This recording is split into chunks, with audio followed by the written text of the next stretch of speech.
ദൃക്സാക്ഷികളൊന്നും ഇല്ലാതിരുന്നൊരു കൊലപാതകമാണ്. സമ്പൂർണ്ണ ലോക്ക്ഡൗൺ കാലത്താണ് അതിക്രൂരമായാണ് ഈ കൊലപാതകം നടത്തിയത്. അത് തന്നെ കൃത്യമായി പ്രോസിക്യൂഷൻ്റെ വാദങ്ങളൊക്കെ കോടതി അംഗീകരിക്കുകയായിരുന്നു. എന്തായാലും ഈ കൊല ചെയ്യപ്പെട്ട വിനീതയുടെ മാതാപിതാക്കളും ഈ വാദം കേൾക്കാനായി കോടതിയുടെ മുന്നിലെത്തിയിട്ടുണ്ടായിരുന്നു. ഈ വാദം അത് കേട്ടല്ലോ. ഇപ്പോൾ 21-ാം തീയതിയിലത്തേക്ക് വേണ്ടി മാറ്റി വെച്ചിരിക്കുകയാണ്. കേസ് മാറ്റി വെച്ചെന്ന് പറഞ്ഞ് 21-ാം തീയതി നല്ലൊരു ശിക്ഷ അവന് കിട്ടുമെന്നുള്ള തൂക്കുകയറ് തന്നെ കിട്ടുമെന്നുള്ളതാണ് ഞങ്ങളുടെ വിശ്വാസം. ഞങ്ങൾക്ക് കോടതിയിൽ നല്ല വിശ്വാസമുണ്ട്. അവന് തൂക്കുകയറ് തന്നെ കിട്ടണം എന്നുള്ളതാണ്.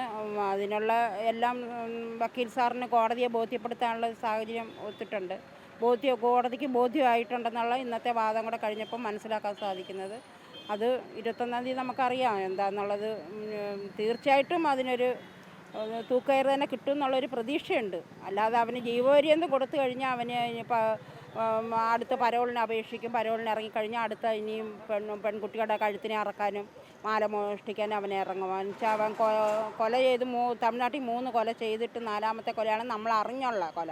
അറിയാതെ അവൻ എത്ര ചെയ്തിട്ടുണ്ടെന്നുള്ളത് നമുക്കറിയില്ല. അപ്പോൾ അവനെ ഇനി ഭൂമിക്ക് മുകളിൽ വെച്ചേക്കരുതെന്നുള്ളതാണ് ഒരമ്മയായ എനിക്ക് പറയാനുള്ളത്. കാരണം എന്നെപ്പോലെ ഒരുപാട് അമ്മമാരുടെ പ്രാർത്ഥനയും ഒരുപാട് അമ്മമാരുടെ കണ്ണീരും ഇനി ഈ ഭൂമിയിൽ വീഴരുത്. ഞങ്ങൾ ഒരേ ദിവസവും 2 മക്കളും ഞങ്ങളും ഒരേ ദിവസവും ഒരു നേരമെങ്കിലും ഇതിനെക്കുറിച്ച് ചിന്തിക്കാത്തൊരു ദിവസമില്ല. അപ്പോൾ ഇനി ഒരു അമ്മമാർക്കും ഇങ്ങനെ വരരുത്. അവന് തൂക്കുകയറ് തന്നെ കൊടുക്കണം എന്നുള്ളതാണ് ഞങ്ങളുടെ അച്ഛൻ്റെ ആയാലും അമ്മയുടെ ആയാലും സഹോദരങ്ങളുടെ ആയാലും മക്കളുടെ ആയാലും ആഗ്രഹം. അതാണ്. 21-ാം തീയതി അറിയാം. ഇതിൽ വിനീത ഭർത്താവ് മരിച്ചതിന് ശേഷം മറ്റ് ജീവിതമാർഗമില്ലാതെയാണ് ഈ അലങ്കാര ചെടി കടയിൽ വന്നത്. അപ്പോൾ വീട്ടിൽ എങ്ങനെയായിരുന്നു ഒരു അവസ്ഥ, സാമ്പത്തിക അവസ്ഥയൊക്കെ എങ്ങനെയായിരുന്നു? സാമ്പത്തിക അവസ്ഥ വളരെ മോശമായിരുന്നു. കാരണം ഭർത്താവ് മരിച്ച് അവൾ ജോലിക്ക് ഇറങ്ങിയെന്ന് പറഞ്ഞാൽ അതുവരെ അവൾ ജോലിക്ക് പോയിട്ടില്ല. അച്ഛന് 2 പ്രാവശ്യം നട്ടലിന് ഓപ്പറേഷൻ ചെയ്തതാണ്. അപ്പം ഭർത്താവ് മരിച്ചു കഴിഞ്ഞപ്പോൾ 2 കുഞ്ഞുങ്ങളും അവളും അച്ഛന് ബാധ്യതയായെന്നുള്ളൊരു ഉത്തമ ബോധ്യം വന്നു. വീട്ടിലെ സാമ്പത്തിക ബുദ്ധിമുട്ട്, വേറെ ആർക്കും ജോലിയില്ല. അപ്പോൾ അങ്ങനെ വന്നു കഴിഞ്ഞപ്പോഴത്തേക്കും അവൾക്ക് ജോലിക്ക് പോകണമെന്ന് തോന്നി. അങ്ങനെ പോകാമെന്നുള്ള അതോടെ ഭർത്താവ് മരിച്ചതോടെ അവൾ ആകെ ബുദ്ധിമുട്ടായ ഒരു സന്ദർഭമായിരുന്നു. അപ്പം അങ്ങനെ അലങ്കാര ചെടിക്കടയിൽ പോയി ജോലിക്ക് ചെയ്തത് നല്ല സന്തോഷത്തിൽ ജോലി ചെയ്തുകൊണ്ട് വരുമ്പോഴാണ് ഇങ്ങനെ സംഭവിച്ചത്. ഇപ്പോൾ അതിന് ശേഷം അവിടെ അച്ഛൻ ഒരു പ്രൈവറ്റ് ജ്വല്ലറിയിൽ ജോലിക്ക് പോകുന്നുണ്ട്. അങ്ങനെയാണ് ഇപ്പോൾ കുടുംബം കഴിഞ്ഞുകൊണ്ടിരിക്കുന്നത്. ഞങ്ങൾ അല്ല സാമ്പത്തികമായിട്ട് വേറെ യാതൊന്നുമില്ല. ഇപ്പോൾ ഞങ്ങൾക്ക് CPM 3 സെൻറ്റ് സ്ഥലം വാങ്ങിച്ച് CPM ആണെന്ന് തോന്നുന്നു. എനിക്ക് മാർക്സിസ്റ്റുകാരാണ് അവർ, ഭരണപക്ഷക്കാരാണ് അവർ. 2 ഇത് ചേർന്ന് അവർ 3 സെൻറ്റ് സ്ഥലം വാങ്ങിച്ച് വീട് വെച്ച് ഞങ്ങളിപ്പോൾ ആ വീട്ടിലാണ് താമസം. മക്കൾ 2 പേരും സുഖമായിട്ട് പഠിക്കുന്നുണ്ട്. കുട്ടികളൊക്കെ ഇപ്പോൾ എന്ത്? മൂത്തവൻ +1 ഇപ്പം +1 പരീക്ഷ എഴുതിയിട്ട് നിൽക്കുക. ഇളവൾ 9 പരീക്ഷ എഴുതിയിട്ട് നിൽക്കുക. അവരിങ്ങനെ ഞങ്ങളുടെ കൂട്ടത്തിൽ ഞങ്ങൾ തന്നെ വളർത്തിക്കൊണ്ട് പോകണത്. പിന്നെ ഞാൻ ഈ സെക്യൂരിറ്റി പണി ചെയ്യുന്ന ഒരു വരുമാനം മാത്രമേ ഉള്ളൂ. സെക്യൂരിറ്റിക്കുള്ള വരുമാനം അറിയാം. ഇനി മുന്നോട്ടുള്ളതെന്ന് വെച്ച് കഴിഞ്ഞാൽ മുന്നോട്ട് പോകുമ്പോൾ നമ്മുടെ സാമ്പത്തികം എങ്ങനെയാണെന്നൊന്നും നമുക്ക് പറയാൻ പറ്റിയില്ല. അങ്ങനെ പോയിക്കൊണ്ടിരിക്കുക. പിന്നെ ഇവന് ശിക്ഷ മാക്സിമം കൊടുക്കണമെന്നുള്ളതാണ് ഞങ്ങളുടെ ആഗ്രഹം. കാര്യം ഞാൻ വളരെയേറെ ലാളിച്ച് വളർത്തിയൊരു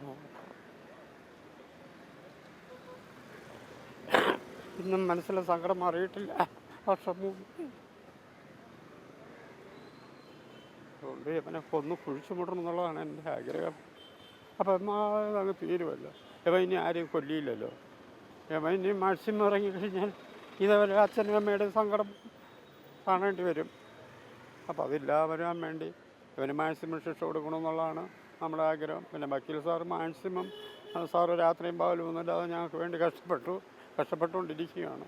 ഇനി 21-ാം തീയതി അറിയാം എൻ്റെ വിവരങ്ങൾ. മാക്സിമം ശിക്ഷ പോലീസ് വളരെയേറെ ബുദ്ധിമുട്ടി. അവർ 2-3 ദിവസം കൊണ്ട് തന്നെ അവനെ പിടിച്ചു പോയി. അല്ലെങ്കിൽ അവൻ ഈ നാടെല്ലാം കിടന്നവൻ പോയേനായിരുന്നു. അവർക്കെല്ലാവർക്കും നമ്മുടേതായ വളരെ നന്ദി അറിയിച്ചുകൊണ്ട് അവസാനിപ്പിക്കുന്നു. ഈ സമയം വരെയും പോലീസ് അത് പേർക്കട ആ സമയത്തിരുന്ന് പിന്നെ എല്ലാവരും അന്ന് മുതൽ എൻ്റെ മോള് പോയിട്ട് 3 വർഷവും 1 മാസവും 4 ദിവസമായി. അന്ന് മുതൽ ഇന്ന് വരെയും അവരുടെ സഹായവും സഹകരണങ്ങളും വക്കീൽ സാറിൻ്റെ സഹായം വക്കീൽ സാറിനെ ഞങ്ങൾക്ക് തന്നത് എന്തായാലും ഒരു നല്ല ഇതാണ്. സർക്കാരിൻ്റെ ഭാഗത്തു നിന്ന് നല്ലൊരു സഹായമാണ് നല്ലൊരു വക്കീലിനെ ഞങ്ങൾക്ക് തന്നത്. അദ്ദേഹത്തെ സജസ്റ്റ് ചെയ്തത് പലരും പറഞ്ഞാണ് ഞങ്ങൾ അറിഞ്ഞ അദ്ദേഹം വന്നു കഴിഞ്ഞാൽ നമ്മുടെ കേസ് സാഹചര്യ തെളിവേ ഉള്ളൂ, ആ കേസ് നമുക്ക് ബാധിച്ച് ജയിക്കാൻ കഴിയുമെന്ന് ഞങ്ങൾക്കൊരു ആത്മവിശ്വാസം തന്ന ആ വിശ്വാസത്തിൻ്റെ പുറത്ത് നമുക്ക് സലാവതി സാറിനെ തന്നെ ഞങ്ങൾ ആവശ്യപ്പെട്ട പ്രകാരം ഞങ്ങൾക്ക് സർക്കാർ തന്നു. അതുകൊണ്ട് ഇവിടം വരെ എത്തി സാറിന് കോടതിയെ അവൻ കുറ്റക്കാരനാണെന്നുള്ള ബോധ്യപ്പെടുത്താനും സാധിച്ചിട്ടുണ്ട്. അത് കോടതിയെ അറിയിച്ചിട്ടുണ്ട്, കോടതിക്ക് ബോധ്യമായിട്ടുണ്ട്.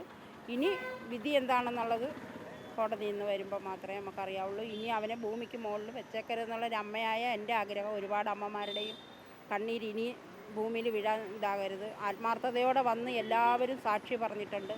ഒരുപാട് പേരുടെ പ്രാർത്ഥനയുണ്ട്, സാക്ഷി പറഞ്ഞവരുടെ പ്രാർത്ഥനയുണ്ട്. ഒരുപാട് അമ്മമാരുടെയും അവിടെ കൂട്ടുകാരികളുടെയും മക്കളുടെ കൂട്ടുകാരുടെയും എല്ലാവരുടെയും നാട്ടുകാരുടെയും അയൽവക്കക്കാരുടെയും എല്ലാവരുടെയും പ്രാർത്ഥന അവനെ തൂക്കുകയറ് തന്നെ കിട്ടണമെന്ന് വീട്ടിലിരുന്ന് ഒരുപാട് പേര് പ്രാർത്ഥിക്കുന്നുണ്ട്.